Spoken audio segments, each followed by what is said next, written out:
will work out. Now, I'm joined here on the bridge by EPP Group MEP Lucas Mandl. He's from Austria and sits on the Kosovo delegation here in the European Parliament. We'll discuss this a bit more. What do you make of this first visit by the Kosovo Prime Minister?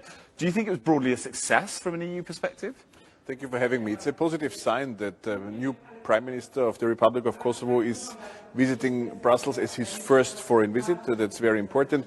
I assume the European Parliament is a parliament of all Europeans, and clearly the people of Kosovo are also European people.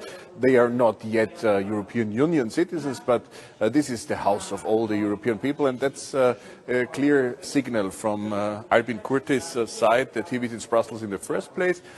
And I generally appreciate, due to the confidence they have among the population, that Vjosa Osmani is head of state now, as the president of the Republic of Kosovo, and Albin Kurti, because I expect stability. And I also guess that's what the people of Kosovo expect from the leadership: stability and a broad multi-partisan approach in the Kosovo parliament, because this is the best circumstance and precondition for reforms.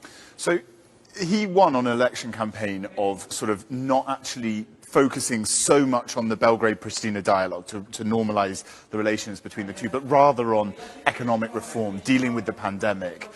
Do you think that that's a good option for the EU? Do you think that how might that work in the favour of the EU's broker? It might make it more difficult, no? Well, actually, I'm among the ones who would rather call it a Kosovo-Serbia dialogue than a Pristina-Belgrade dialogue, because it's not a dialogue between cities, it's a dialogue between countries. And they are both independent countries, at least to my opinion, and to the vast majority of EU member states' opinion, and Kosovo is a recognized country by the vast majority of countries on this planet. So they are two countries talking to each other, and actually in this very moment, the meeting with Albin Kurti here in the European Parliament is running. I left the meeting for a second to talk to you. I'm happy to be here in Euronews today, and I will go back there. And a minute ago or 2 minutes ago, the Prime Minister mentioned that he would be ready to restart the dialogue from his side in June, but he also mentioned that Kosovo is not an issue of the dialogue, but it's a party within this dialogue. And that's, of course, a very important point. It's not a discussion about Kosovo, it's a discussion with the democratically legitimized representatives of the Republic of Kosovo and the ones of Serbia, and it's moderated at least by the European Union, and the European Union has to fulfill a lot.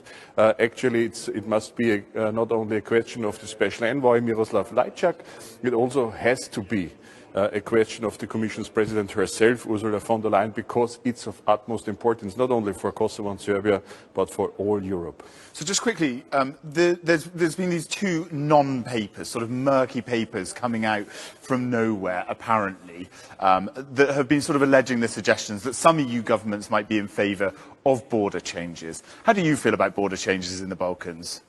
I have only met one person yet from the Republic of Kosovo who was a little in favor of a border change. This is the former President Hashim Thaçi, and I have not yet met any other Kosovo citizen in favor of that. I mention that because it's obviously, it would mean to put the cart before the horse to talk about border changes, but because obviously this is not the way forward, and this is not the way to find a compromise. We have to find different ways. And regarding these non-papers, I want to put it in a broader picture. There are powers on this planet who want to divide Europe, European societies, the European Union. They want to divide us. We must not let that happen. What we have to do is to talk to each other frankly, with clear names, and not playing a game with non-papers. I will not start to play this game of non-papers which anybody has started. Lucas Mandl, thank you so much for popping out of that committee meeting on this issue to join us here on the bridge in the European Parliament.